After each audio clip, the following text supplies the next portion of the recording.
Welcome back to the Digital Dilemma, where we decode the crossroads of tech and real world leadership.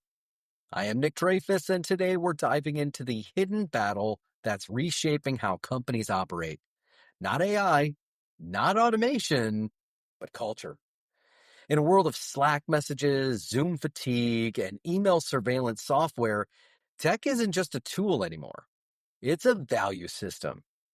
So the question is, are you using technology to reinforce your company culture, or is it quietly, completely replacing it? Let's break it down. Now, one of my clients, a mid-sized tech company, had a great in-office culture. Spontaneous collaboration, quick hallway feedback, team lunches. But when they shifted to remote, all of that moved into Slack. At first, it seemed efficient, but within months, engagement dropped. Managers weren't connecting meaningfully with their teams, and conversations became absolutely transactional.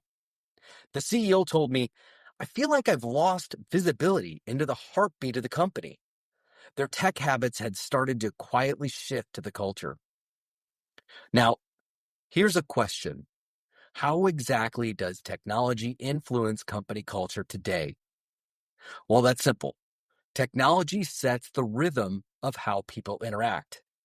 Tools like Slack, Teams, and Zoom define how we communicate, how often we connect, and even how transparent we are. If leaders don't set clear expectations around these tools, they start to define the culture by default. The way your team uses digital tools ends up saying more about your values than your mission statement. Tech isn't neutral.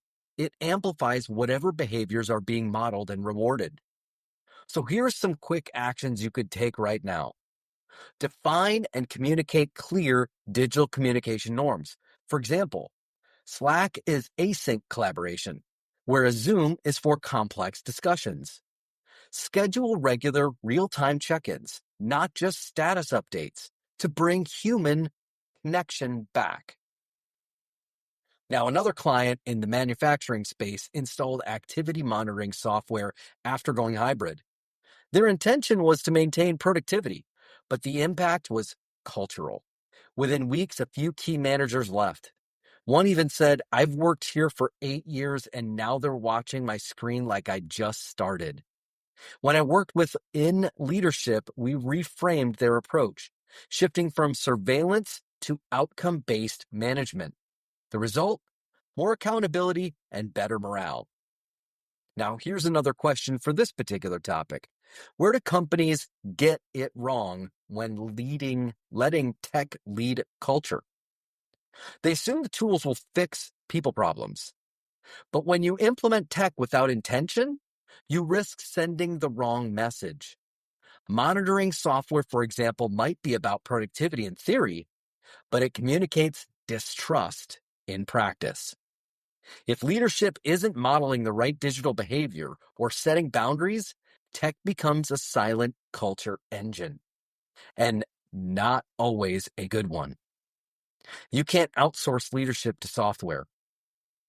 So here's some quick actions you could take.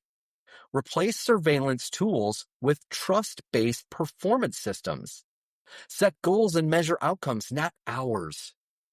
Train leaders to have regular performance conversations instead of relying on digital micromanagement. Now, one of our marketing focused clients had a serious issue with tool overload. They were juggling Slack, Teams, email, Asana, and even texting for work updates. Emails were overwhelmed. The productivity actually dropped.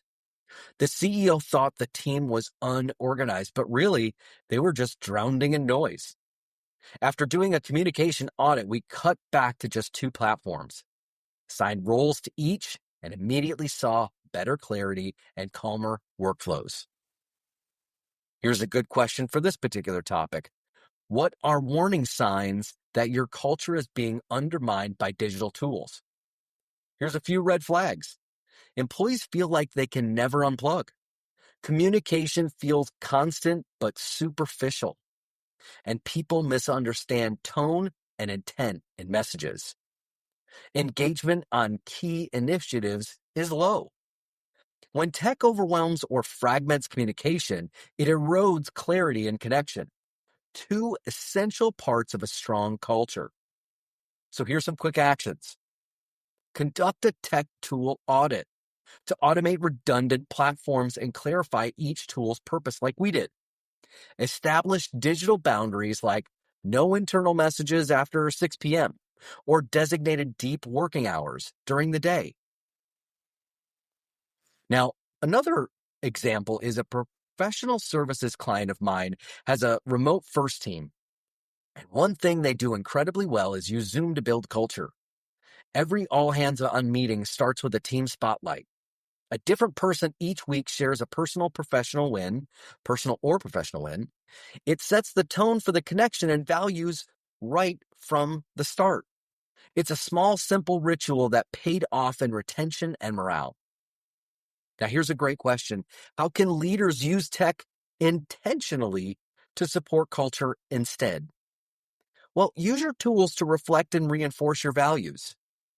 Create rituals within your platforms, create wins, and dedicate Slack channel to use Zoom for time to build trust and communicate clear expectations around when and how to use each tool. And lead by example. We can't stress this enough. Your digital behavior, when you message, how you recognize, sets the tone for everyone else. So here's some quick actions you could take in this particular instance. Add a 3-minute recognition ritual at the start of every team meeting. Create values in action. Digital board or channel where employees highlight peers living out company values. These are great key tips to keep that culture high. Now, another one of my clients, a regional distributor, felt like they were buried in tools and losing cultural cohesion. When we facilitated a 30-minute tech strategy session with their executive team and simply asked, is this tech making it easier to live our values or harder? They cut 2 platforms that weren't adding the value and committed to one shared ritual for celebrating wins. It was a small shift that made a big cultural difference. Now, what's one thing a CEO can do this week to take back control of their digital culture? Schedule a short digital culture check-in with your leadership team. Ask, is our tech reinforcing our rules or eroding them? Pick one small change that you can implement this week that could be as simple as setting quiet hours, reducing redundant tools, or celebrating wins digitally. It's not about tech, it's about intention. Here's some quick actions. Block 15 minutes this week for a digital alignment discussion with your executive team. Choose one visible cultural ritual that can be enhanced with technology. Then do it consistently for the next 30 days. Digital tools aren't neutral. They amplify the behaviors, values we allow. As CEOs and leaders, we can't afford to be passive. Culture is a competitive advantage. And if tech is shaping it by default, you're playing defense. Take control. Be intentional. That's how you build a company where people and performance thrive. I'm Nick Dreyfus, and thank you for tuning in to The Digital Dilemma. If this sparked any thoughts, let's keep the conversation going. Connect with me on LinkedIn or shoot me a message.